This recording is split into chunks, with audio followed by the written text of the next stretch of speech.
Hello, everybody. My name is Hagan Lee, and today I will be doing my accounting ethics project presentation on Jason Balling, CPA. So, before we begin, quick disclaimer. The purpose of this presentation is to observe the public filings surrounding and relating to an individual CPA that has been sanctioned by the Securities and Exchange Commission, the SEC, or another state board of accountancy. Using public filings, we are trying to get a better understanding as to why the person in question did what they did so that we can avoid similar pitfalls as we start our careers in public accounting. This presentation will also include assumptions so that we can get a better understanding as to why the individual did what they did. So, as mentioned, today's topic is Mr. Jason Balling, CPA. He was the former CFO of Apex Global Brands, which was formerly, at the time when he was working for them, known as Cherokee. Mr. Balling has been a CPA since May 10th, 1996, and still holds an active license in California today. He was also born and raised in California, and likely still lives here. A quick professional background on Mr. Balling prior to his incident that we're discussing today. He went to Cal State Northridge and attended from 1988 to 1993, where he graduated with his Bachelor's of Science in Finance and Accounting. It would appear that Mr. Balling had a job offer lined up prior to graduation, as the year he graduated, he also started working at Miller Kaplan, which is a public accounting firm based in Los Angeles. However, what service, which sector he worked in is unknown. What is known is that by the time he left in 1998, he had attained the title of supervisor. That same year, he was hired as a manager at Deloitte and remained there from 1998 to 2000. When he left, that marked the end of his 7 years in public accounting. Following that, he was hired to handle SEC reporting at Home Store from the year 2000 to 2002. And at this point, it would seem that he had gained enough experience to start applying for higher managerial roles because he became the VP Finance Corporate Controller at Inamed from June 2002 to June of 2006, and then took another VP role, again, of finance at DTS Incorporated from October 2006 to March 2013. Finally, during that same month in 2013, he became the CFO at Cherokee Brands, which, as we know, is now called Apex, and he remained there from March 2013 up until the incident we're discussing today. So what is this incident? Up on the screen, you can see that I have the incident summary, which was pasted directly from the SEC website. However, this is a wordy block of text, so I've taken the time to break it down in this next slide. So what went wrong for Apex and Mr. Jason Balling? For some context, it should be known that Apex, or if you want to call it Cherokee, made most of its money through owning trademarks that it would then license out to other businesses, which would use them in either their sales, advertising, or something else. With this in mind, by early 2017, three of Apex's biggest trademarks, which is also three of their biggest assets that generate revenue, had lost significant value. There are multiple signs pointing to this, such as in 2017, there were two major long-standing clients who had previously used the trademarks in sales, came forward and said they did not want to renew their contracts going forward. This meant that there was already two major losses at the beginning of the year concerning revenue streams. To make matters worse, throughout all of 2017, overall sales for the company were simply dropping. However, the final nail in the coffin for Apex, in my opinion, was that the market trends were actually shifting against them, as companies who were their customers or could have been potential customers were now creating in-house brands to use in sales, advertising, and more, as opposed to licensing trademarks from third-party vendors such as Apex. In spite of all this and having all these warning signs, Apex did not execute their impairment tests on their assets properly, and they also had plenty of time because these signs came as early as 2016, not just 2017 when the incident occurred. On top of this, Mr. Balling had to have plenty of knowledge of the whole situation concerning the trademarks and assets in the company's financial standing because of what he had to report to the board regularly. Specifically, as CFO, he's in charge of overseeing the company's largest assets, including those three trademarks, and giving presentations to the board about them. So there's simply no way in the year of 2017 he didn't give at least one presentation about the company's financial standing and the said assets. So what exactly did Mr. Balling do and what did he violate? So according to the SEC, he had violated Section 13B2A of the Exchange Act. And again, I have it pasted up on the screen, but it's very wordy. So in vernacular, it what this means is that companies must keep accurate financial records that show all money and assets the company owns, spends, or moves. And on top of that, it must ensure that these records are detailed enough to fairly and truthfully represent the company's financial situation. As mentioned, this incident concerns the assets, the three largest trademarks that the company, Apex, owns. However, what they did wrong was that they didn't ensure that the records were detailed enough to fairly and truthfully represent the company's financial situation. In fact, it could be argued that they purposefully misrepresented the company's financial situation by failing to impair said trademarks properly, and as a result, make the company's financial situation seem more stable in the eyes of investors and shareholders, when in reality it wasn't, due to a major impairment of money generating assets and just overall loss of clientele and revenue due to dropping sales. So what happened when Mr. Balling was caught? What was the punishment by the SEC? For Mr. Balling himself, he managed to reach a settlement deal where he does not admit nor deny to the act of not impairing the assets properly, but he has to accept the $10,000 fine that was levied regardless, and of course, pay it on time. As for the company itself, Apex/Cherokee only received a cease and desist order, but strangely, there was no further action.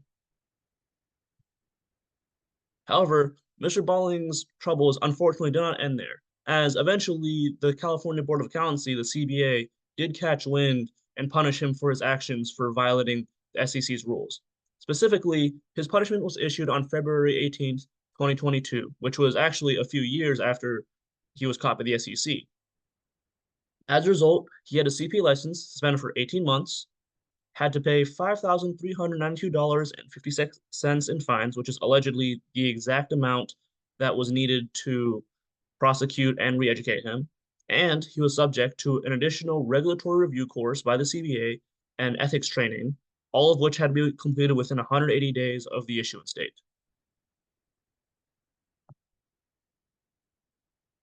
Up here on the screen, you can see that I have the screenshot from the CBA website of Mr. Balling's case. On the top right is his CPA number. Here's his name, his alleged location.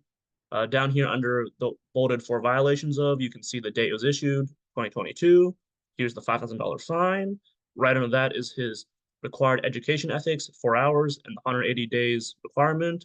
And then right under that is his regulatory review course that was required, also with the 180 days requirement. However, I would like to draw your attention to the fact that Mr. Balling shall maintain his active license status despite being on probation.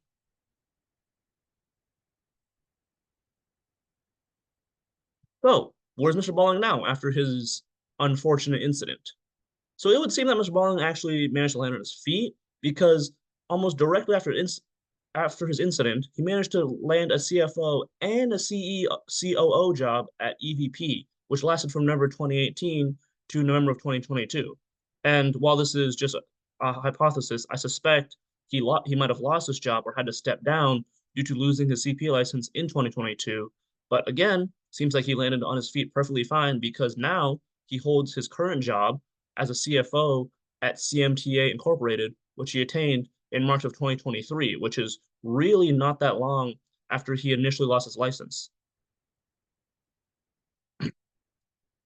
Finally, he is also the owner of JWB CFO Consulting Services, which has been running from December 2019 to present. However, I must say that this is alleged, as there is no mention of this consulting service outside of his LinkedIn profile.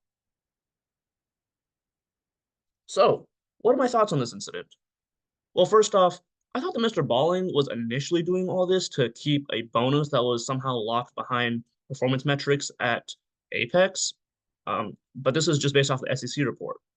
Upon further digging, I also thought that Mr. Balling would have been forced to take full responsibility and pay more in fines, since it was obvious that he was aware of these issues. Again, as CFO, there's simply no way, especially given the presentations to the board that he was forced to give, that he was not aware of the company's current financial standing, especially concerning the state of their three largest revenue generating assets needing to be impaired. Additionally, I also found it surprising that Apex received flack from the SEC, but in the report, it was stated that the company's financial standing was, and I quote, taken into consideration. All of this put together implies that the company truly was struggling quite a bit, and maybe even circling the drain, and that the most likely motivation behind Mr. Balling's actions was simply the company trying to maintain previous performance levels, as opposed to Mr. Balling going for something like a bonus or maybe even covering up something like personal embezzlement. As for my final thoughts, there are quite a bit. First off, there's some questions I would like to ask Mr. Balling. Starting with, sir, why did you not jump ship when you have had so much success job hopping? As we can see by his previous employment history, Mr. Balling was quite a successful job hopper before the term was even coined in popular mainstream media. Despite that, Mr. Balling decided to go ahead and risk everything with a CP license, including going to jail even if the dollar amount was high enough. And I just have to ask why. I suppose this would be a lesson in the importance of having a backup plan, as maybe Mr. Balling didn't have backup plan in case he lost his job at what was at the time known as Cherokee, regardless of whether it's his fault or not. As a result, I will be implementing backup plans in my career because, as we all know, companies can go down any day, and we are left with no recourse if there's no one left to sue. Additionally, I would also like to ask how Mr. Balling got away with not losing more, especially concerning his job opportunities after the incident. As as I already theorized, he probably was able to defend himself in front of the SEC and the CBA by presenting his actions as nothing more than him trying to keep the company afloat with no real personal gain past keeping his job and the current salary that was already being paid to him. And that's probably how he got away with not paying less than $20,000 in fines and just going on probation as opposed to going to jail and losing his license. However, I want to see and ask what happened to him in interviews after the incident because surely someone did a background check since he was applying for CFO and COO jobs. Regardless of that, however, I personally think that this incident is an excellent case study as to the importance, oops, my apologies, to the importance of being aware of the pressures of being a C-suite executive versus being a normal employee. As Professor Tchaikovsky once stated, our main temptation, especially as public auditors and therefore a normal employee, is that when we first start out, we will come across pieces of information in an audit that we will look at and go, oh, I could use this for great personal gain in areas such as the stock market.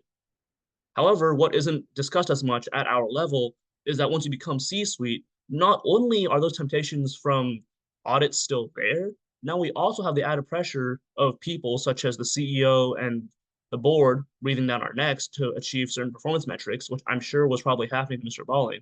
And on top of that, there may be those performance related bonuses that I talked about, which was what I thought was tempting Mr. Balling at the beginning.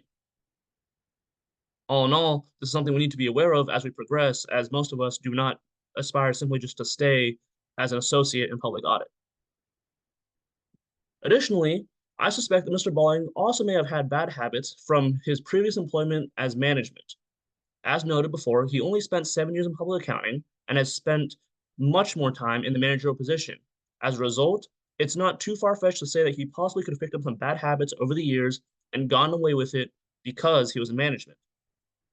Another theory is that he actually didn't get away with it, but regardless, he wasn't punished properly, and as a result, it looks like he was a successful job hopper, but in reality, he was just avoiding consequences. But either way, the SEC and the CBA didn't catch him until he got to Apex.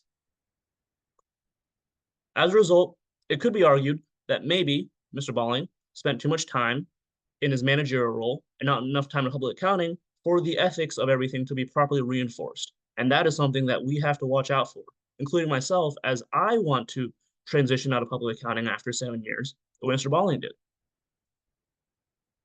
Finally, with all of this theorizing and question asking pushed aside, I can confidently say that this entire case just places even more emphasis on the importance of continuous CPA education, especially on ethics, especially the higher up you go. Because who knows? Maybe if Mr. Balling had received a better quality of continuous CPA education concerning ethics, especially once he started his CFO role at Cherokee, this might have not happened and this presentation wouldn't exist. Either way, have a good day, everybody. Stay honest.